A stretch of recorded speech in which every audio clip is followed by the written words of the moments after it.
বিভি রামজি প্রকল্প বাতিল করে মনরেগা পুনর্বহালের দাবিতে রবিবার আগরতলা সার্কিট হাউস সংলগ্ন গান্ধী মূর্তির পাদদেশে গণ অনশনে বসে প্রদেশ কংগ্রেস নেতৃত্ব। এই কর্মসূচিতে উপস্থিত ছিলেন কংগ্রেস বিধায়ক সুদীপ রায় বর্মন, প্রদেশ কংগ্রেস সভাপতি আশিস কুমার সাহা সহ অন্যান্য কংগ্রেস নেতা কর্মীরা।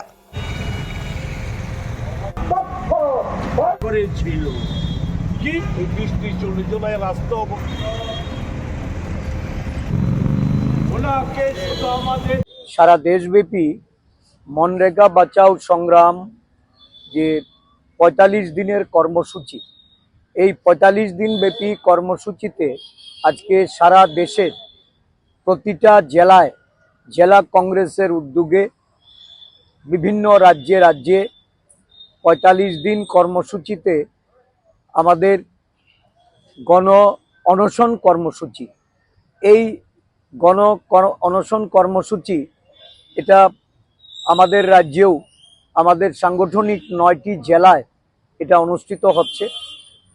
মনরেগা বাঁচাও সংগ্রাম কেন?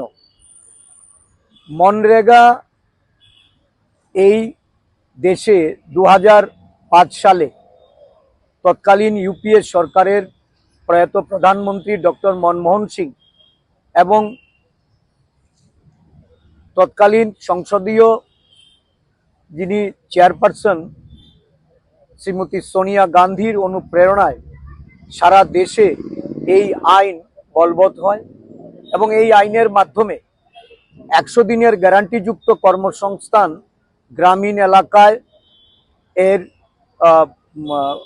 বাস্তবায়িত হয় এবং মানুষের যে অধিকার, কাজের অধিকার, দেশের সম্পদ তৈরির যে পদক্ষেপ এই আইনের মধ্যে এটা লিপিবদ্ধ ছিল।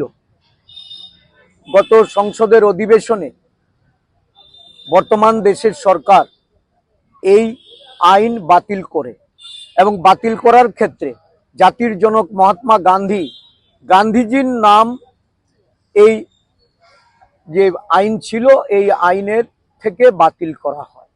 গান্ধীজি এই দেশের স্বাধীনতা আন্দোলনের যার মহান নেতৃত্বে দেশ স্বাধীন হয়, স্বাধীনোত্তর ভারতবর্ষ এবং স্বাধীনোত্তর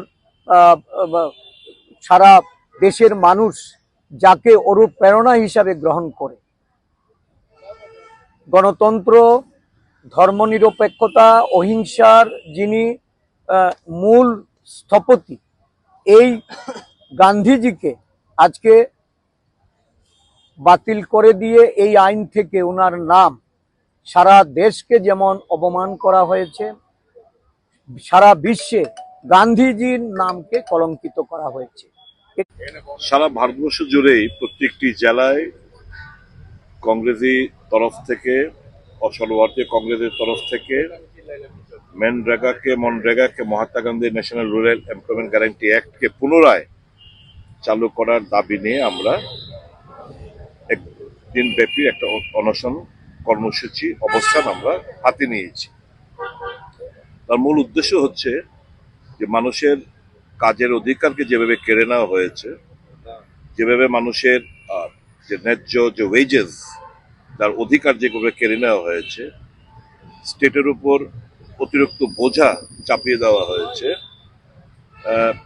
যেভাবে এই অধিকারকে সর্বাত্মকভাবে পঞ্চায়েতের রাজের উপর যেভাবে এখন প্রত্যেকটি জেলায় কোন কোন জেলায় কাজ হবে, কোন কোন এলাকায় গ্রামে কাজ হবে, সেটা কিন্তু আর ওই ইউনিভার্সাল থাকলো না। এখন এটা এটা পছন্দের মোতাবেক বিভিন্ন গ্রামগুলোতে কাজ দেওয়া হবে। এটা অনিশ্চয়তা দেখা দিয়েছে। কাজে আমরা কংগ্রেস মনে করি এটা মানুষের অধিকারের উপর আঘাত। পুনরায় এমজিএনরেগা আইনকে চালু করতে হবে, পুনর্বহাল করতে হবে এবং এই যে নতুন আইন প্রণয়ন করা হয়েছে বিবি গ্রাম জি, সেই আইনটাকে বাতিল করে পুনরায় আমাদের এমজিএনরেগা আইনকে আমাদের চালু করতে হবে। অভিজ্ঞতার নিরিখে দুটো কথা বলবো।